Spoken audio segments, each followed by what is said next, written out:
شوہر بہت زیادہ نادار و مفلس ہے، تب بھی اسی شوہر کے ساتھ وفاداری کرو، اس کے ساتھ غداری مت کرو۔ اگر کوئی انسان کتنا ہی زیور کا لالچ دے، کتنی دولت کا لالچ دے، کتنے ہی کاروں میں بائک پہ گھومنے پھرنے کا لالچ دے، کبھی کسی کی طرف نگاہ اٹھا کر نہ دیکھنا، اس لیے کہ اگر دنیا کے اندر کسی کے زیور کے لالچ میں پھنس کر، اگر کسی دنیا دار انسان کی لالچ میں آ کر تم اپنی آبرو کا سودا کر بیٹھو گی، تم اپنی عزت کا سودا کر بیٹھو گی، سب کچھ چلا جائے گا، دنیا میں عزت بھی چلی جائے گی اور آخرت میں تم جہنم کا ایندھن بنو گی۔ اور اگر تم نے اپنی عزت کو سنبھال کر رکھا، اپنی حیا کو سنبھال کر رکھا اور غریب شوہر کے ساتھ تم نے وفاداری کے ساتھ اپنے شوہر کے ساتھ وفاداری کی، تو نبی کا فرمان سنو، میرے آقا فرماتے ہیں جو عورت اپنے غریب شوہر کے ساتھ وفاداری کے ساتھ رہتی ہے، اپنی آبرو کا سودا نہیں کرتی، ایسی عورت کو اللہ میری بیٹی فاطمہ کے ساتھ بغیر حساب و کتاب جنت میں داخل فرمائے گا۔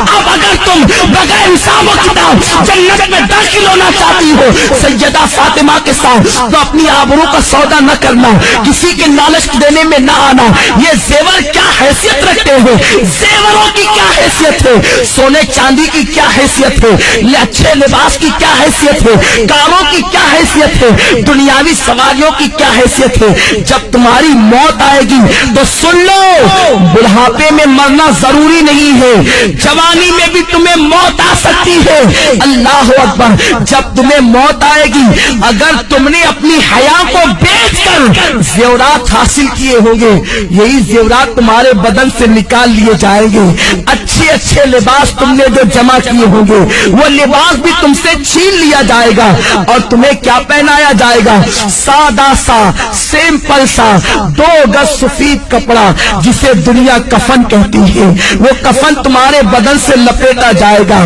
کافور کی وہ غمگین خوشبو تمہارے بدن سے لگائی جائے گی۔ تمہاری سہیلیاں آج جو تم سے کہتی ہے چل، اس غربت میں کیا رکھا ہے،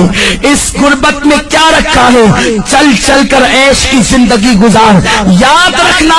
ان ظالموں کی بات کبھی مت سننا۔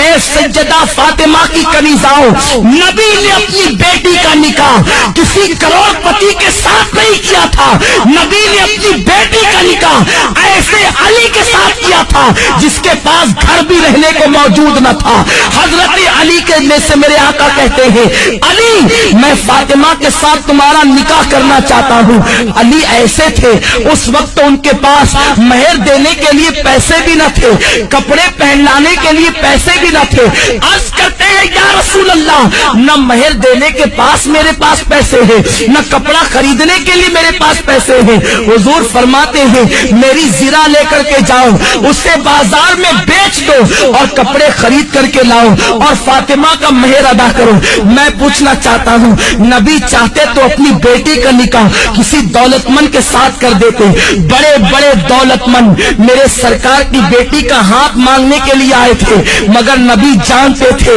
اگر میں نے اپنی بیٹی کا نکاح کسی دولت مند کے ساتھ کر دیا تو میری امت کی بیٹیوں کا کیا ہوگا، میری امت کی بیٹیاں زندگی کیسے گزارے گی۔ نبی نے اپنی بیٹی کا نکاح ایک غریب علی کے ساتھ کر کے دنیا کو بتا دیا کہ غریب شوہر کے ساتھ ایمانداری اور وفاداری کے ساتھ اپنی زندگی کو گزار